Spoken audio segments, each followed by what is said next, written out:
Hi hello welcome to home made recipes. ఈరోజు మన స్టైల్లో tomato chicken with gravy curry చేసుకోబోతున్నామండి.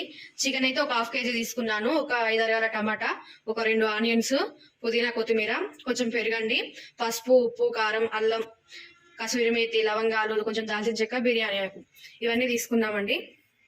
ఇప్పుడు ఎలా చేయాలో చూపిస్తాను చూడండి. నూనె పెట్టుకొని ఆయిల్ అయితే వేసుకుంటున్నాను. 3 స్పూన్స్ ఆయిల్ అయితే వేడెక్కనిద్దామండి. ఇప్పుడైతే మసాలాలు వేసుకోవాలండి. అలాగే మనం తరిగి పెట్టుకున్న ఆనియన్స్ వేసుకోవాలి.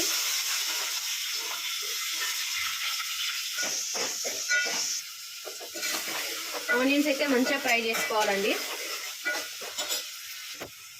ఆనియన్స్ అయితే ఇలా వేసుకోవాలండి. ఇప్పుడు అప్పుడే మనం అల్లం వెల్లుల్లి పేస్ట్ కొంచెం అప్పుడే కచ్చపెచ్చగా దంచుకొని వేసుకున్నది అయితే టేస్టీగా ఉంటుందండి. ఒక 2 స్పూన్స్ అయితే నేను అల్లం వెల్లుల్లి పేస్ట్ వేసాను. కచ్చపెచ్చగా దంచుకున్నాను. మొత్తం అయితే మెత్తగా వేసుకోలేదండి, జస్ట్ కచ్చపెచ్చగా వేసుకున్నా.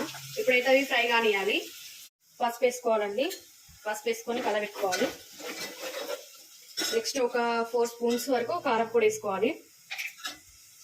ఆయిల్ తోటే వేసుకుంటే కొంచెం మంచిగా వేగుతుందండి, బాగుంటుంది కర్రీ కూడా.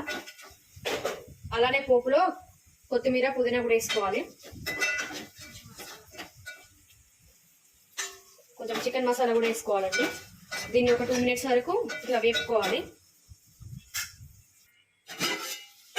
మసాలాలు అయితే ఇలా ఫ్రై అయినాయండి. ఇప్పుడు ఇందులోకి మనం టమాటాలు వేసుకుందాం. ఒక 4 టమాటాలు అయితే కట్ చేసుకొని ఇందులో వేసుకుందాం. మంచిగా కలిపేసుకొని దీన్ని ఒక 5 మినిట్స్ అయితే కుక్ చేసుకుందాం. ఒక 1/2 స్పూన్ అయితే ఉప్పు వేసుకోవాలండి. ఉప్పు వేసుకుంటే టమాటా తొందరగా మగ్గిపోతుంది.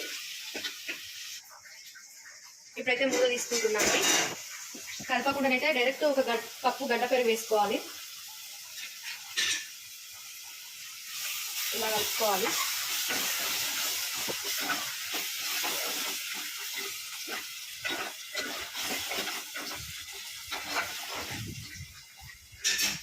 ఇలా ఉడుకుతుంది కదా, ఇప్పుడు డైరెక్ట్ చికెన్ వేసేసుకోవాలి.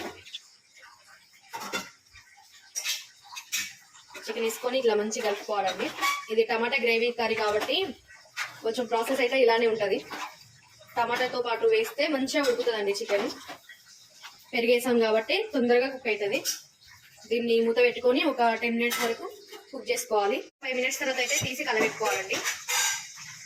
చూసారా, మంచిగా మొత్తం ఇట్లా గ్రేవీ లాగా వచ్చింది. మనం కలపకుండా అట్లనే ఉంచుకుంటే అదే వస్తుందండి గ్రేవీ లాగా. చికెన్ గ్రేవీ కర్రీ అనుకున్నాం కదండి, చూడండి ఎలా వచ్చిందో. మంచిగా గ్రేవీతో మస్తు వచ్చిందండి. ఇప్పుడైతే లైట్ గా కొంచెం మసాలా వేసుకోవాలండి. నేను అప్పుడు కొద్దిగానే వేసిన, ఒక స్పూన్ వరకు వేసుకోవాలి. వేసుకొని కొత్తిమీర, పుదీనా కూడా వేసుకోవాలి. వేసుకొని ఇంకొక 10 మినిట్స్ సిమ్ లో పెట్టుకొని కుక్ చేసుకోవాలండి. రెడీ అయిపోతుంది. టమాటా చికెన్ గ్రేవీ కర్రీ అయితే ఇలా ఉడికిపోయిందండి. లైట్ గా కొంచెం నిమ్మకాయ అయితే నేను వేస్తున్నా. చూడండి ఎంత మంచిగా కుక్ అయిపోయిందో. గ్యాస్ అయితే ఆఫ్ చేసుకుంటున్నానండి. టమాటా గ్రేవీ చికెన్ కర్రీ అయితే రెడీ అయిపోయింది. మీరు కూడా ట్రై చేయండి. Like, share, subscribe, comment. Thank you for watching my channel.